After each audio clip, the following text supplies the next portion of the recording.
آداب عرض دوستوں، مجروح سلطان پوری ایک کامیاب گیتکار تو تھے ہی، لیکن ساتھ ہی ساتھ ایک عمدہ شاعر بھی تھے۔ پاکستان کے ہائی کمیشن میں مشاعرہ تھا جس کی نظامت کنور مہندر سنگھ بیدی فرما رہے تھے۔ کلام پڑھنے کی باری مجروح سلطان پوری کی تھی۔ انہیں اسٹیج پر مدعو کرتے وقت کنور صاحب نے مجروح کا تعارف ایک مشہور گیتکار کے طور پر کرایا۔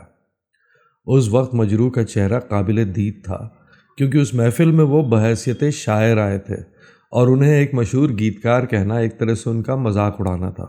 خیر مجروح نے بڑے ضبط سے کام لیا، مائک پر آئے اور فرمایا، سردار جی ایک فلمی گیت پیش کر رہا ہوں، اور یہ کہہ کر انہوں نے اپنی غزل سنانی شروع کی جس کا مطلب تھا، جب ہوا عرفاں تو غم آرام میں جاں بنتا گیا، سوزے جانا دل میں سوزے دیگراں بنتا گیا۔ اور جب یہ شعر پڑھا، میں اکیلا ہی چلا تھا جانب منزل مگر لوگ ساتھ آتے گئے اور کارواں بنتا گیا، تو مجمع داد کے شور سے بھر گیا۔ بیدی صاحب بھی ذرا جھیپے مگر خوب داد دی۔